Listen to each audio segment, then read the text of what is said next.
प्यारे बच्चों, आप सभी का लालजी मैथ सेंटर में स्वागत है। बच्चों, आज आप लोगों के लिए मैं रेशियो एंड प्रोपोर्शन पे आज चर्चा करने जा रहा हूँ। एक बात गौर करेंगे, पूरे अरिथमेटिक के क्वेश्चन को यदि आप शॉर्टकट बनाना चाहते हैं, उसमें दो चैप्टर पे आपका अच्छा कमांड होना चाहिए। एक रेशियो एंड प्रोपोर्शन और दूसरा परसेंटेज।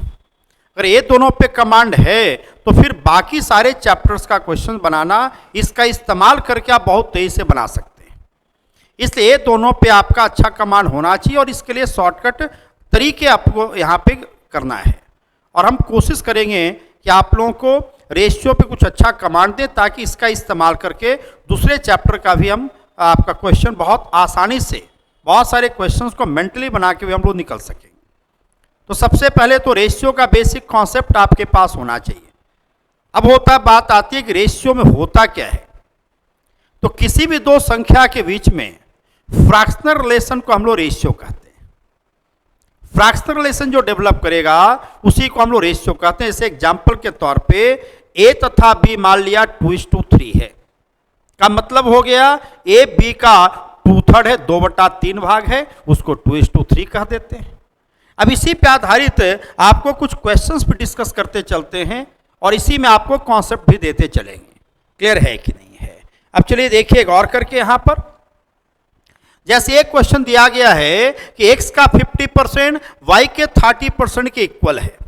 यानी आपने क्या देखा है यहाँ पर कि x का, देखिए x का 50% इक्वल टू y का 30%। हम क्या करेंगे, अगर x बट्टा y कर दिया जाए तो आपका 30/50, दैट मीन्स कि 3/5, अर्थात x/y कहा जाए 3:5 हो जाएगा। बात क्लियर है कि नहीं है? लेकिन इसमें एक बात गौर करेंगे, अब इतना हमको लिखना जो पड़ रहा है, हम लोग कोशिश करें तो बिना लिखे काम कर सकते हैं। कैसे? जो देखिएगा, आप क्या देख रहे हैं, x का 50% y के 30% के इक्वल है, तो आप क्या देख रहे हैं, number into percentage value, number into percentage value का प्रोडक्ट बराबर है। और एक बात हमेशा ध्यान रखिएगा, जब भी दो वेरिएबल का प्रोडक्ट हमेशा इक्वल हो तो वह दोनों एक दूसरे का इन्वर्सली प्रोपोर्शनल होता है। तो परसेंटेज रेशियो 5:3 है, 50-30 5:3 है, तो नंबर रेशियो 3:5 मेंटली बना के निकल सकते हैं।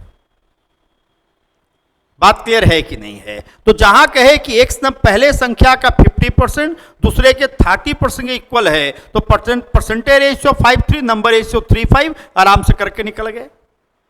क्लियर है कि नहीं है? ऐसे लिख के करना हो तो इस तरीके से करेंगे, लेकिन कोशिश करना है इसको मेंटली बना के निकले। नेक्स्ट हम लोग देखेंगे,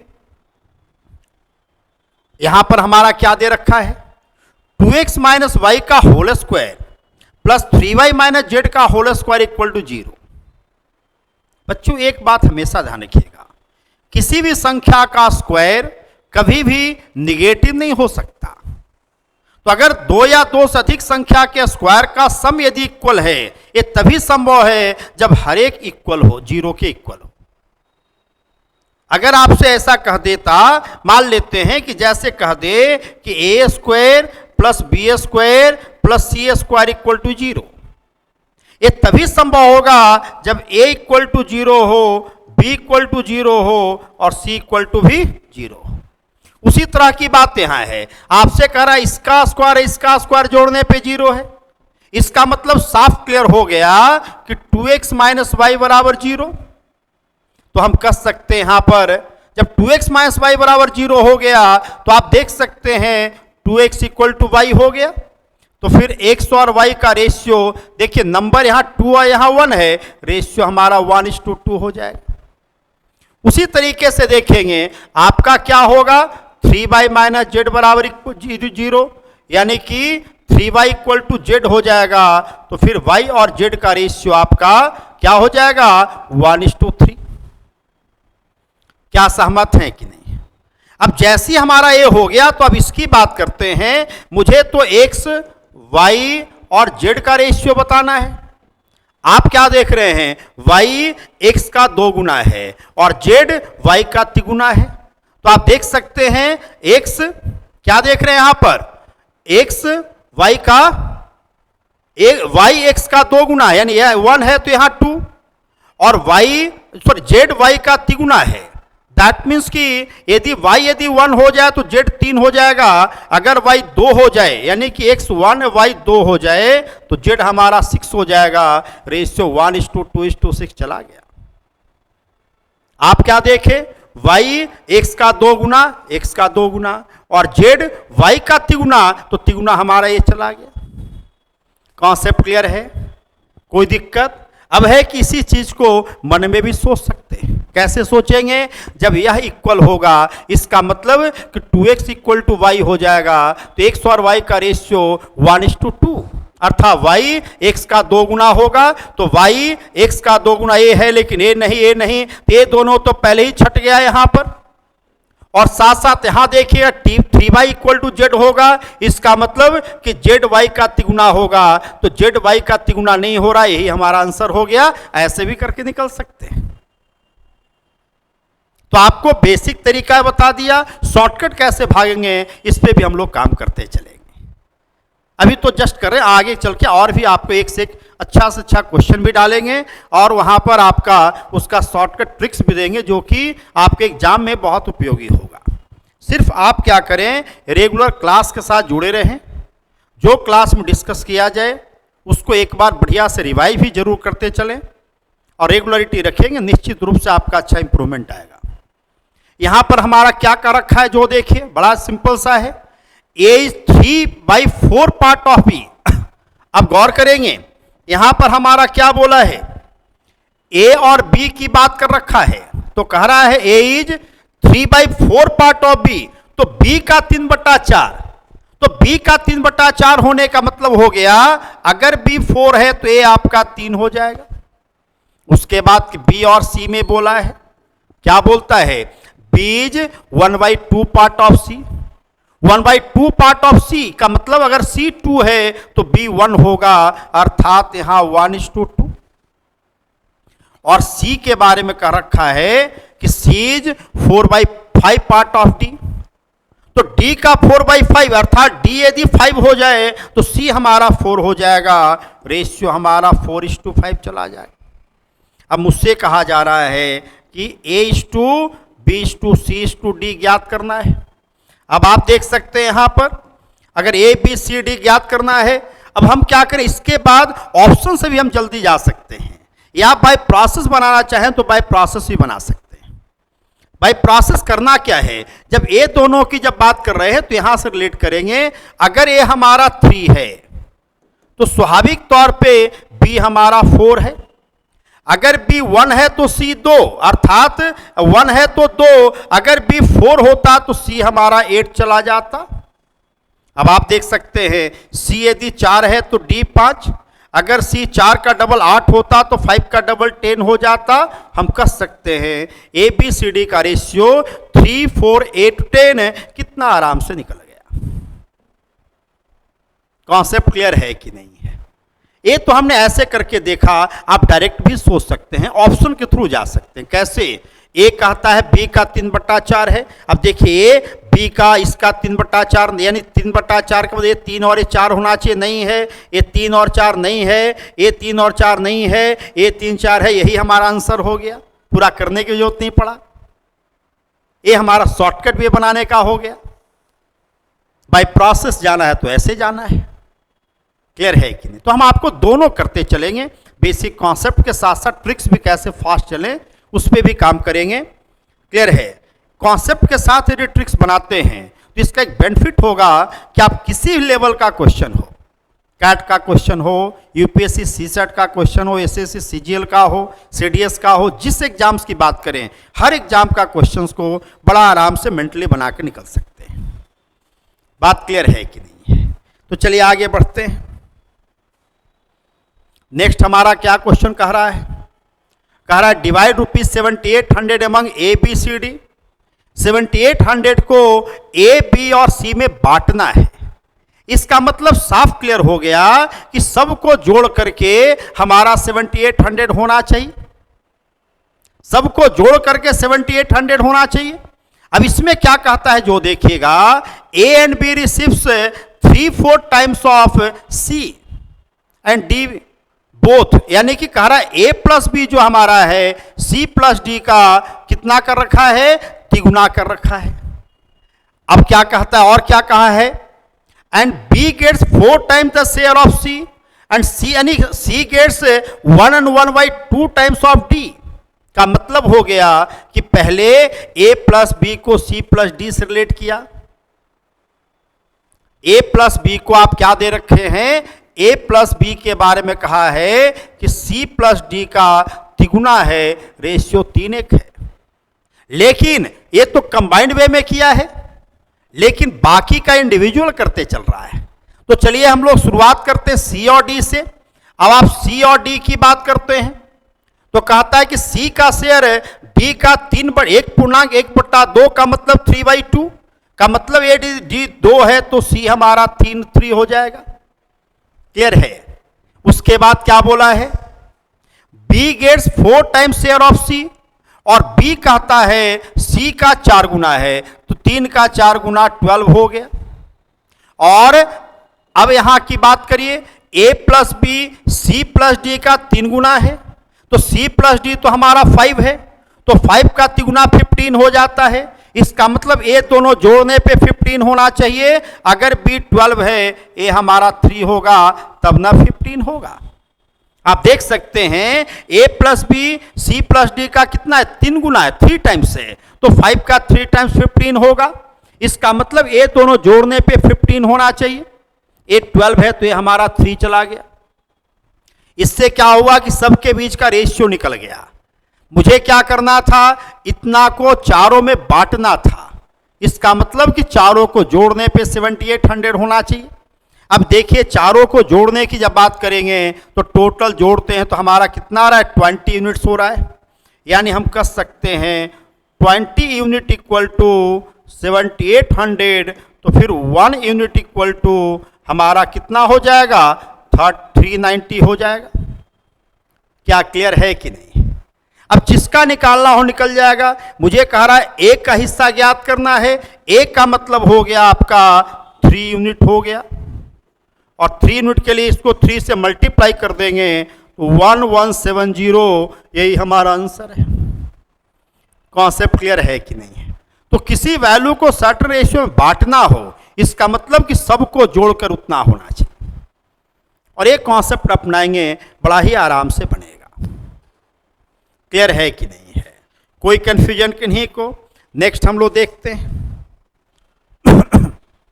अगला क्वेश्चन क्या कह रहा है, 7500 divided among A B C and D, A B and C, यानी 7500 को ए बी तथा सी में बांटना है। इसका मतलब कि तीनों को जोड़ करके 7500 होना चाहिए। अब कहता है such that share of A is 3/7 part of B, यानी कि आप देखिएगा ए का तुलना हमसे क्या किससे किया है, आप देख सकते हैं ए का कंपैरिजन हमारा बी से किया है, और बी का कंपैरिजन क्या किया है, ए एंड सी टुगेदर, यानी बी, यानी कि आपसे क्या कह रहा है, कह रहा है A is 3/7 part of B and C together, यानी ए की बात जब कर रखा है, ए बी प्लस सी का 3/7 होने का मतलब कि अगर b प्लस सी 7 है तो ये हमारा 3 होगा। और क्या बोला है, b is 2/3 part of a and c together, यानी b a प्लस सी का 2/3 है। का मतलब अगर c 3 है तो b हमारा 2 होगा, क्योंकि 2/3 भाग होगा। कह रखा है ना कि b का हिस्सा a प्लस सी का 2/3 है, a प्लस सी 3 है तो 2 हो जाएगा। अब प्रत्येक का हिस्सा ज्ञात करना है। अब आप देख सकते हैं आपके पास तो इंफॉर्मेशन तीनों का सम दिया है, यानी a प्लस बी प्लस सी हमारा 7500 दिया है। अब देखिए आप इस रेशियो से यदि काम करें, यदि आप ये दोनों को जोड़ते हैं तो a प्लस बी प्लस सी होता है। अब आप देख सकते हैं अगर ये दोनों को जोड़ते हैं तो ए प्लस बी प्लस सी होता है, अर्थात 7 3 10 बराबर 7500, तो 1 इक्वल टू 70, तो 3 इक्वल टू हो जाएगा 3 इंटू 750, सॉल्व करेंगे आपका हो जाएगा 2250, तो ए का हिस्सा 2250 चला गया। अब ए का हिस्सा 2250, तो ये दोनों तो ऐसे ही कैंसिल हो गया। आगे देखते हैं, यहां देखिएगा ए दोनों को जोड़ने पर भी ए प्लस बी प्लस सी है, और ए प्लस बी प्लस सी कितना यूनिट हुआ 5, तो 5 यूनिट इक्वल टू 7500। आप क्या देख रहे हैं 5 यूनिट इक्वल टू 7500, तो 1 यूनिट इक्वल टू हमारा हो जाएगा 1500, तो 2 इक्वल टू 3000 हो जाएगा। तो बी का वैल्यू 3000, यही हमारा आंसर चला गया। कॉन्सेप्ट क्लियर है कि नहीं है? तो किस तरीके से हम लोग इसको सॉल्व कर पा रहे हैं ये क्लियर होना चाहिए। कोई दिक्कत कि नहीं को? तो ये सब कॉन्सेप्ट के थ्रू बढ़ना है। हमको क्या बोला है, यहां से कंपेयर करना, ये दोनों का सम दे दिया, तो इसी से हमारा ए निकल गया, इससे हमारा बी निकल गया, ए निकल गया, बी निकल गया, आराम से आंसर आ गया। क्या कोई दिक्कत कि नहीं को? चलिए नेक्स्ट हम लोग देखते हैं, बन जाएगा ना। नेक्स्ट हम लोग देखते हैं, देखिए कितना आसान दिया है। हमारा क्या किया कि ए बी सी का मासिक वेतन का रेशियो दिया है, मंथली सैलरी का रेशियो दे रखा है, और क्या बोला है सी का मासिक वेतन ए के मासिक वेतन से 12,000 अधिक है। यानी कि आप देख सकते हैं कि सी और ए का हमारा डिफरेंस दिया है। गौर करेंगे यहां पर, तो सी का आपका सी को तो ए रिप्रेजेंट कर रहा है, और ए का मासिक वेतन को ए रिप्रेजेंट कर रहा है। गैप के यूनिट का हुआ 3 का, यानी हम कह सकते हैं 3 यूनिट इक्वल टू हमारा 12,000 दे दिया है। तो बी का आप देख सकते हैं, बी का भी तो 3 ही है ना, तो बी का आपका 3 यूनिट इक्वल टू कितना हो जाएगा 12,000 ही हो गया। लेकिन ये 12,000 हमारा मंथली हुआ था। गौर करेंगे, मुझसे पूछ रहा है वार्षिक पूछ रहा है, तो हमसे ईयरली पूछ रहा है। ईयरली का मतलब हो गया कि स्वाभाविक तौर पे इसको मंथली वाले में 12 से मल्टीप्लाई कर देंगे, 1,44,000 आंसर चला गया। उससे हमारा मंथली निकला, ईयरली के लिए 12 से मल्टीप्लाई कर दिया। आसानी से हो गया कि नहीं हो गया? आप देखिए कैसे सोचा, फिर से देखिए यहां पर ए का हमारा 2 है, सी का 3 है, अंतर कितने का 3, तो 3 बराबर 12,000, तो बी भी तो 3 ही है, तो बी का भी 12,000 हो गया। ये हमारा मंथली हुआ, ईयरली के लिए 12 से मल्टीप्लाई किया, 1,44,000 हो गया।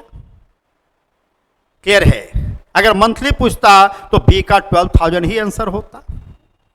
आगे देखते हैं, इस टाइप का क्वेश्चन अभी जस्ट हमने कुछ देर पहले किया है, सेम टाइप का क्वेश्चन रिपीट किया, और उम्मीद करते हैं आप लोग हर व्यक्ति इस पे ट्राई कर सकते हैं। क्या कहा है जो देखेगा 11,550 को एक्स वाई जेड में बांटना है। इसका मतलब हो गया कि एक्स वाई जेड तीनों को जोड़ने पर 11,550 हो जाएगा। लेकिन आगे क्या बोला है, X get 4/5 of what Y gets. यानी कि आप देख सकते हैं यहां पर अगर आपका एक्स और वाई की बात किया है, तो एक्स और वाई में देख सकते हैं क्या कहता है कि एक्स जितना पाता है उसका 4/5 वाई एक्स गेट्स 4/5 और व्हाट वाई गेट्स, यानी वाई जितना पाता है उसका 4/5 एक्स पाता है। इसका मतलब है वाई यदि 5 है, एक्स हमारा 4 हो जाएगा। और क्या कहता है y gets 2/7 of what Z gets, यानी जेड अगर 3 पाता है तो y हमारा 2 पाता है। कॉन्सेप्ट क्लियर है? लेकिन मुझे तो x बाई जेड तीनों का रेशियो होना चाहिए। जब तीनों का रेशियो करना है तो ये दोनों रेशियो को रिलेट करना पड़ेगा। अब आप देखिए ये दोनों रेशियो में देखना पड़ेगा कौन सा पार्ट है जो कॉमन है। तो यहां देखिए y 5 है, यहां y 2 है, जबकि दोनों जगह का y इक्वल होना चाहिए। तो हम ऐसा करते हैं कि y को 10 कर लेते हैं। 10 करने के लिए इसमें 2 से मल्टीप्लाई किया, यहां भी 2 से मल्टीप्लाई होगा, x हमारा 8 हो जाएगा। इसको 10 करने के लिए 5 से मल्टीप्लाई किया, y को 10 करने के लिए 5 से मल्टीप्लाई किया, यहां भी 5 से मल्टीप्लाई हो जाएगा, तो z हमारा चला जाएगा 15। इस तरीके से आप x y z का रेशियो ज्ञात कर पाते हैं। और जैसी क्या रेशियो तो हमको यह मालूम हो गया, क्वेश्चन कह रहा है कि तीनों को जोड़ने पर इतना होना चाहिए, तीनों को जोड़ने पे 11,550 होना चाहिए। अब देखिए तीनों का सम हमारा कितना जा रहा है, आप ऐड करेंगे तो हमारा 33 यूनिट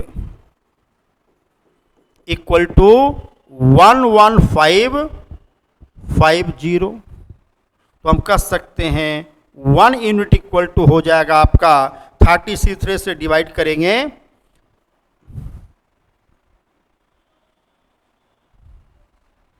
33 या 99, बचा हमारा 16, यानी कि हमारा हो जाएगा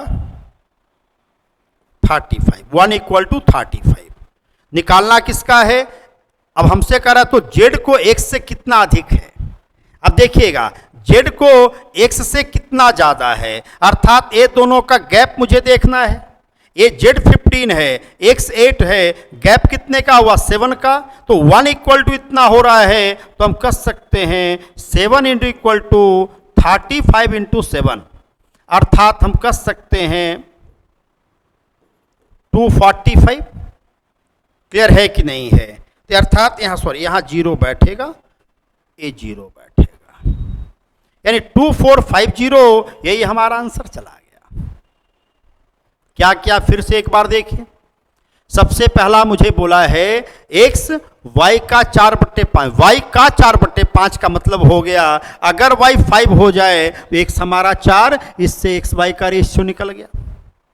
y गेस 2/3 ऑफ z, यानी z जितना है उसका 2/3 y है। इसका मतलब अगर z 3 हो जाए तो y हमारा 2 हो जाएगा। अब ये दोनों को कंबाइन करना है तो देखना है कि दोनों में कौन है जो कॉमन है। तो हम देख सकते हैं y यहां भी है, तो y को इक्वल करना चाहिए। तो y को इक्वल करने के लिए मुझे इसको 10 बना देना अच्छा रहेगा। 10 कर दिया तो ये हमारा 8 हो जाएगा, 10 कर दिया ये हमारा 15 हो जाएगा। क्वेश्चन कहता है कि तीनों को जोड़ने पे 11,550 है, तीनों को ऐड किया यानी 33 इक्वल टू 11,550, तो 1 इक्वल टू हमने निकाल लिया 350। अब निकालना क्या है, ए और जेड, एक्स और जेड का डिफरेंस। तो एक्स हमारा 8, जेड 15, डिफरेंस हमारा 7 हो गया, तो 1 इक्वल टू इतना, तो 7 आराम से निकल गया। कॉन्सेप्ट क्लियर है। ये सब बेसिक क्वेश्चंस है और इस तरह क्वेश्चन हर एग्जाम में पूछता भी है। तो आप देख सकते हैं कितना सिंपल वे में हम लोग कर पा रहे हैं।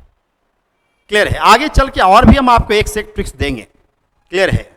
आप सिर्फ क्लास में लगे रहें और साथ साथ एक चीज जरूर है कि आपका कुछ भी कमेंट्स हो वो कमेंट जरूर आप उसमें डालें, ठीक है, जिससे क्या होगा कि आपको और भी बेहतर आपके कमेंट के हिसाब से भी कुछ काम हम लोग आगे और बढ़ाते चलेंगे।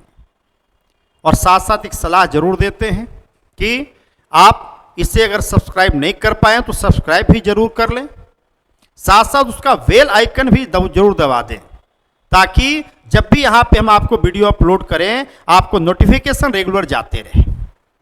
क्यों नोटिफिकेशन रेगुलर जाने से क्या होगा कि आप भी उसको आप रेगुलर सीखते रह पाएंगे। और साथ साथ अपने मित्रों को भी शेयर करें ताकि वो भी इसका लाभ निकाल ले सके। चलिए अगला क्वेश्चन देखिए, बड़ा अच्छा क्वेश्चन है। क्या कहता है कि पहली संख्या का, गौर करेंगे, पहली संख्या का 1/5 यानी इसका 1/5 दूसरी संख्या के 25% में जोड़ दिया जाए तो कह रहा है कि पहली संख्या का 40% प्राप्त होता है। पहली संख्या ए, दूसरी संख्या बी कर लें तो अब इसमें गौर करेंगे, ए दो जगह परसेंटेज में है, ए हमारा फ्रैक्शन में है, तो क्यों नहीं इसको परसेंटेज भी कर लें।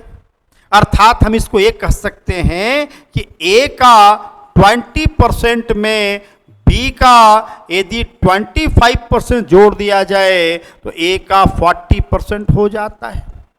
अब ये 20% उस साइड जाकर माइनस होगा, तो हम कह सकते हैं ए का 20% बी का 25% के इक्वल है।